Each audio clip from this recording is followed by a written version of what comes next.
Jovens do nono ano, é um prazer estar com vocês, né? Nós somos da Cooperativa Educacional Nova Vida. Nós primamos sempre pela qualidade e seriedade do nosso ensino. Esse que vos fala é o professor Roberto Ventura e vamos dar continuidade aí ao nosso assunto de função. Só que hoje nós vamos falar da segunda parte, que é a função do segundo grau. Né? Então vamos relembrar, né, Bhaskara, relembrar a fórmula resolutiva da equação do segundo grau. Então, vamos lá!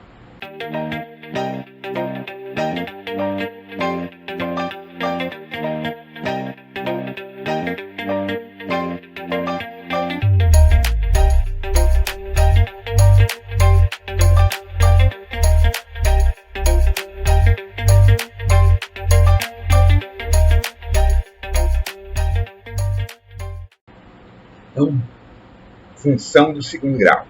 Primeira coisa que você tem que lembrar, como é a cara de uma função do segundo grau? A cara de uma função do segundo grau, ela pode ter esse formato, né? Y igual a ax ao quadrado mais bx mais c igual a zero. Como era a equação? Ax ao quadrado mais bx mais c igual a zero. Só que agora nós estamos igualando a uma outra variável. Então, o x está em função do y. Ou você pode ter, ao invés do y, o f de x. Lembre que o y é a mesma coisa que o f de x. Então, o f de x corresponde ao y. É a mesma coisa. Só uma outra forma de escrever esse y. Certo? Então, o f de x significa a imagem do x. Bacana? Então, ó, onde você tem que ter sempre uma relação em que esse A não pode ser zero, viu, pessoal? O A jamais pode ser zero, porque se for zero, ele desaparece com o x ao quadrado e fica uma função do primeiro grau. E nós não queremos isso, nós queremos agora do segundo grau. Então, vamos lá. Então, ó, o A ele determina a concavidade. Lembra que a parábola, né, né, ela é justamente o gráfico da equação do segundo grau, certo? Então, a parábola é representada através de uma concavidade. Essa concavidade ela pode ser para cima ou pode ser para baixo, certo? Então, o A determina a concavidade. Se o A for positivo, né? Se o A for positivo, essa concavidade será para cima, assim, ó. Será para cima. Mas se o A for negativo, né? Você vai ter uma concavidade voltada para baixo. Olha só, pessoal. Vamos interpretar essa concavidade. Olha só, ele começa de cima, vai chegando até esse ponto, e aí depois volta a subir de novo. Então, ele está descendo, quando a concavidade é voltada para cima, ele desce, chega no limite, e aí começa novamente a subir. Esse pontozinho aqui, ó, esse pontozinho aqui, ele é chamado de y do vértice. E o y do vértice é chamado de valor mínimo. Valor mínimo. O valor mínimo é quando a concavidade é voltada para cima, certo? Toda vez que o A for positivo, a concavidade é voltada para cima e ele tem um valor mínimo, quer dizer, o limite, onde ele chega no menor ponto. Bacana? Já se o A for negativo, quer dizer, menor do que zero, nós vamos ter uma concavidade voltada para baixo. Então, como é que vai funcionar o gráfico? Ó? O gráfico vai funcionar assim, ó. Ele começa embaixo, aí cresce, cresce, cresce, cresce, cresce, cresce. Chega nesse ponto, ele começa a decrescer. E aí você pode até lembrar de uma situação aí que nós estamos passando, inusitada, né? Tanto tempo distante de vocês, devido a uma curva, né? Eles estavam esperando chegar no cume, no ponto máximo, né? No maior ponto, para que ele começasse a decrescer, começasse a diminuir, certo? Que foi justamente esse ponto aí que aconteceu o lockdown, né? Então, o lockdown justamente porque ainda não tinha atingido o pico, o ponto mais alto. Então, a concavidade voltada para baixo, ela vai crescendo, crescendo, crescendo, até chegar nesse ponto maior, nesse ponto máximo. E aí depois volta a crescer, a diminuir, certo?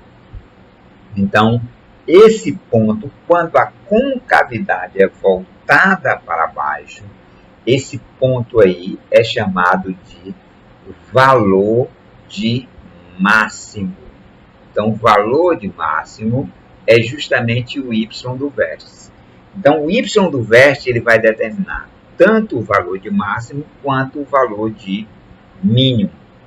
Daqui a pouco a gente vai aprender a respeito desse indivíduo, certo? Como é que eu acho o y do vértice, como é que eu acho o x do vértice, certo? Então, o A ele vai determinar a concavidade, se ela é para cima ou para baixo. Se ela for para cima, o A é positivo, e aí eu vou ter valor de mínimo. Se o A for negativo, a concavidade é voltada para baixo, e aí eu vou ter valor de máximo, ok? E o C? O C, pessoal, é chamado daquele termo independente. Lembra lá na função do primeiro grau que o termo independente era onde cortava o eixo Y? Então, o termo independente aqui é o C. E é esse C que vai cortar o eixo das ordenadas, que é o eixo Y.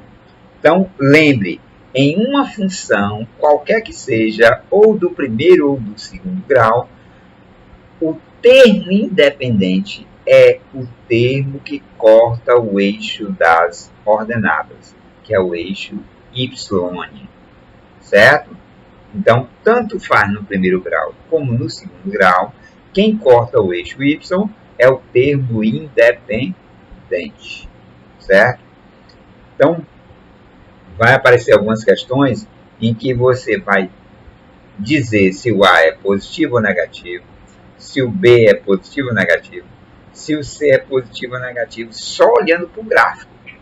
Então, por isso é importante você prestar bastante atenção aí, porque você vai conseguir dizer se o A é positivo, se o B é positivo, se o C é negativo, apenas olhando para o gráfico, certo?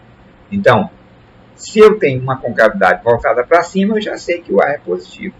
Se eu tenho uma concavidade voltada para baixo, já sei que o A é negativo. Se está cortando o eixo Y acima do eixo X, então o C é positivo. Se está cortando abaixo do eixo X, então o C é negativo.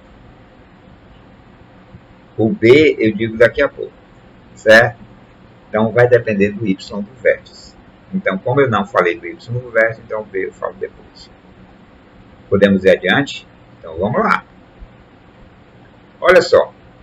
Zero ou raiz de uma função do segundo grau. O que é o zero ou a raiz de uma função do segundo grau? É pegar essa função e transformar ela em uma equação, pessoal. Quando você pega a função e transforma ela numa equação, quer dizer, igualando ela a zero e resolvendo, você vai encontrar justamente as raízes dessa equação, né? Achando as raízes, você achou os números que tornam aquela equação igual a zero. Certo? Então, por isso, achar o zero ou achar as raízes é a mesma coisa. Certo? Os zeros aí são os números de x, os números que x assume para tornar essa função igual a zero. E aí vai depender do delta, né? Não esqueça do jovem delta. Vamos lá. Então, dada a função f de r em r definida por f de x igual a x ao quadrado mais 3x mais 2. Olhando para essa função, você sabe quem é A, quem é B e quem é C. Tem que lembrar, pessoal. O A é o número que multiplica o x ao quadrado. O B é o número que multiplica o x. E o C é o termo independente. Quer dizer, que o x não aparece ao lado. Tem, mas não aparece. Que é o x elevado a zero. Né? Então, não precisa. Então, ele é chamado de termo independente. Bacana? Então, A1, B3, C2. Sabendo quem é A, quem é B e quem é C, o que eu vou fazer para achar o zero da função? Pegar essa função e igualar ela a uma equação. Então, calcule o zero dessa função. Primeira coisa que eu vou fazer, determinar a concavidade. O A é que determina a concavidade. Quanto é o valor de A aí? É 1. Então, se é 1, é positivo. Se é positivo, então a concavidade é voltada para cima. Se é voltada para cima, ele tem valor de mínimo. Então, ó, o A aí é 1. Então, a concavidade é para cima. Já sei disso só olhando para a função. Igualando a função a zero. Então, eu vou ter x ao quadrado mais 3x mais 2 igual a zero. Então, vou igualar a função a zero. Primeira coisa que eu faço.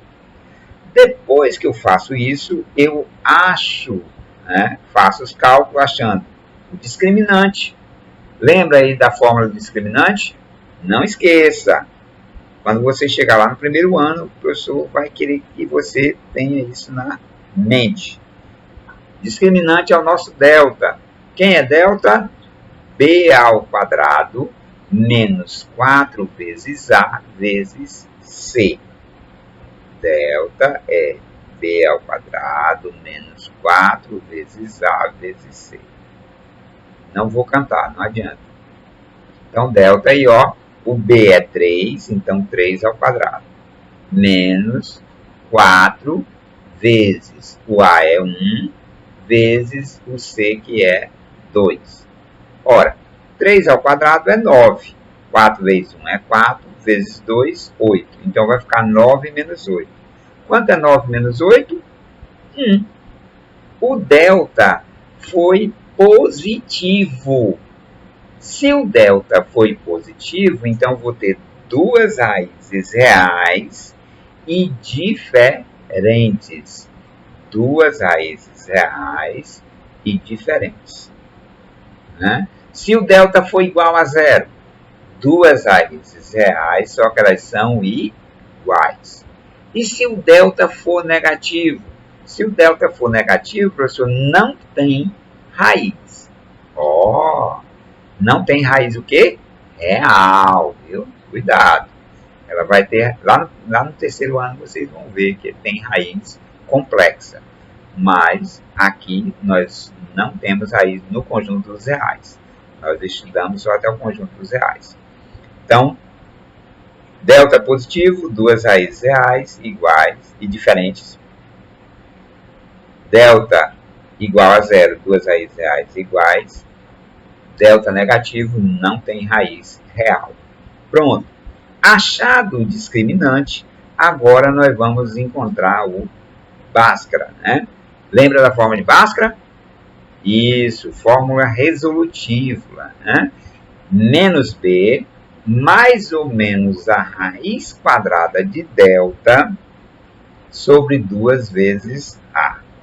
Então vamos lá. Olha aí, ó.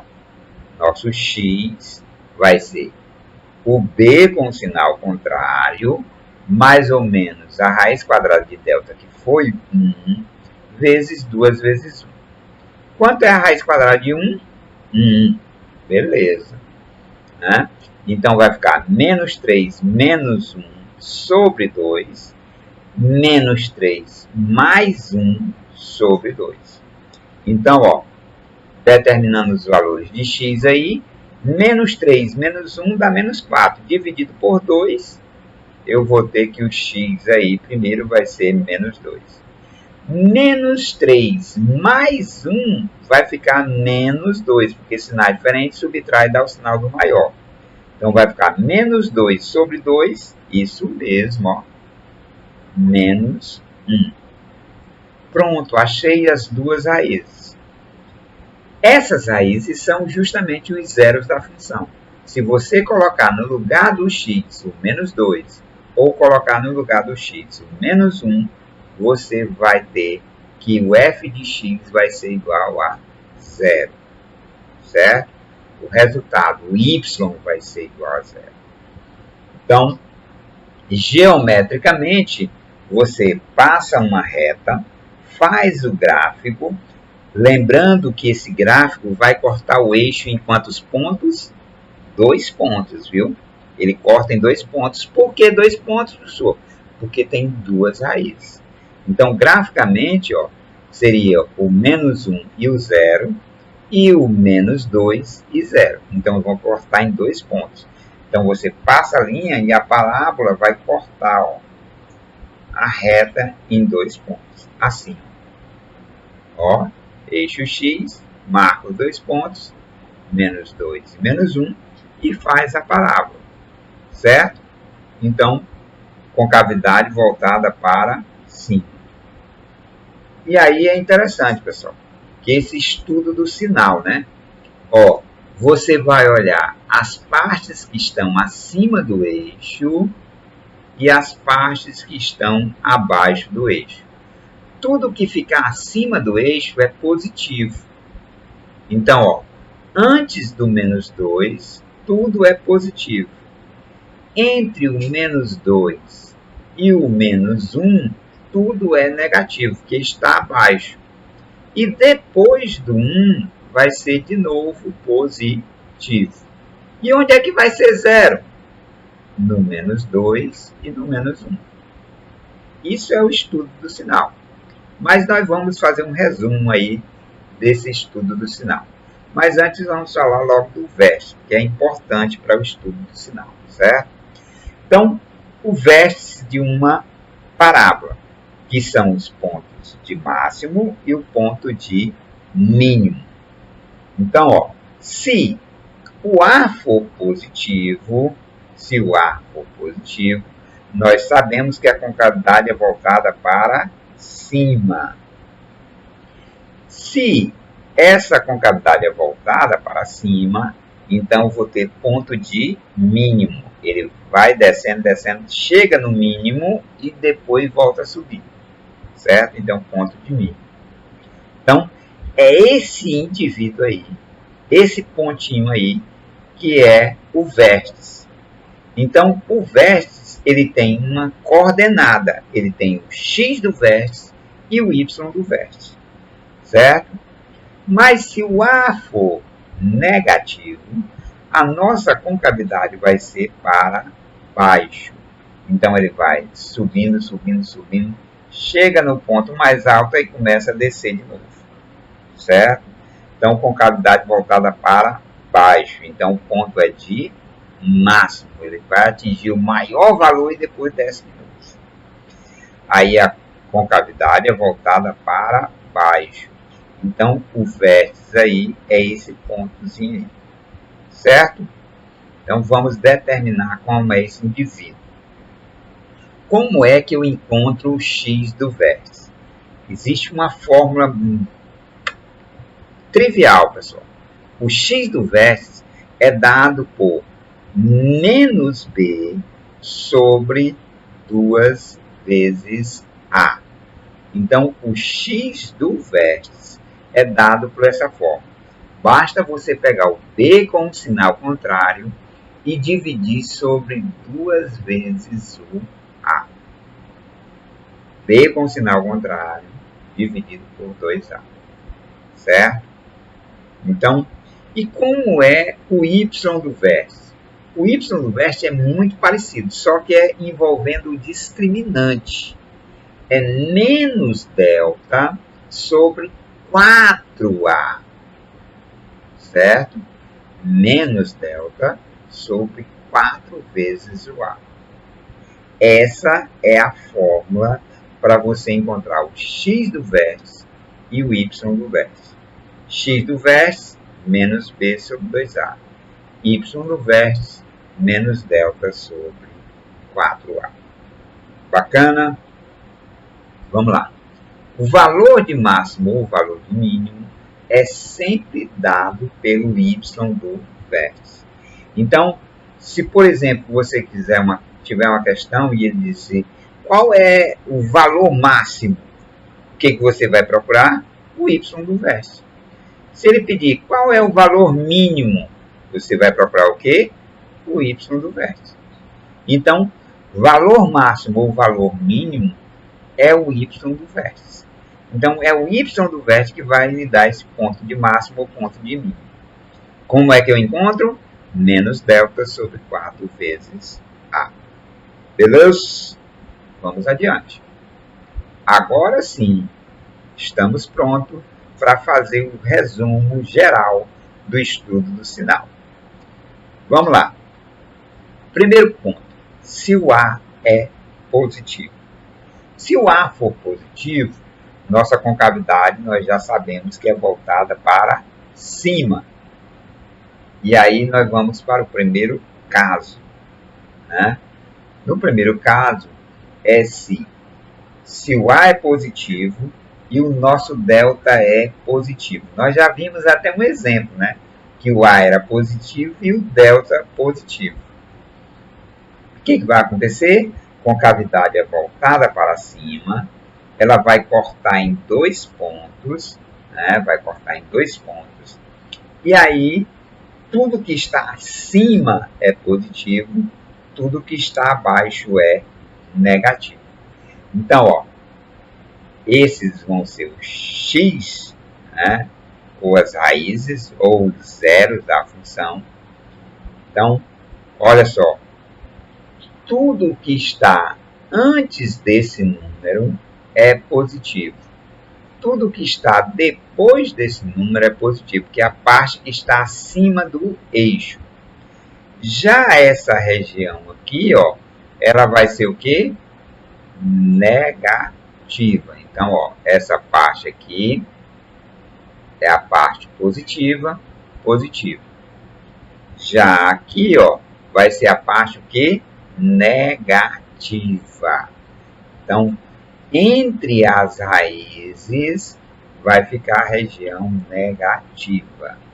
Antes da primeira raiz, da menor raiz, positivo.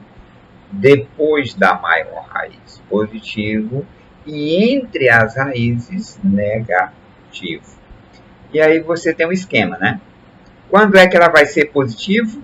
Antes e depois da raiz. Então, ela vai ser positiva se o x for menor do que a primeira raiz, né? Ou o x for maior do que a segunda raiz. Só isso, pessoal. Se eu quero igual a zero, ele vai ser igual à primeira raiz e igual à segunda raiz, certo? Então, vamos ser igual às duas raízes. Você tem que colocar as duas raízes. Mas se você quiser a parte negativa, aí vai ficar entre as raízes. Então, vai ser maior do que a menor e menor do que a maior. Então, vai ficar entre. Vai ficar assim, ó. Entre o x. Ó, a leitura é assim, ó. X maior do que a menor raiz, né, que é o x', e x menor do que o x duas linhas. Né? Então, ele vai ficar entre as duas raízes.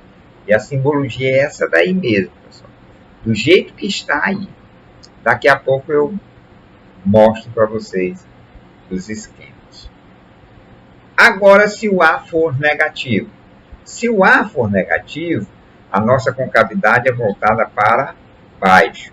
Então, o gráfico vai cortar em 2 pontos, né? Porque o nosso delta é positivo, só que ele vai cortar para baixo. Ó.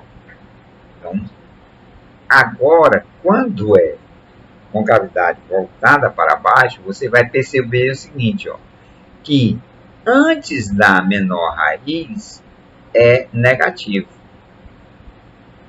Depois da maior raiz é negativo. E entre as raízes vai ser positivo.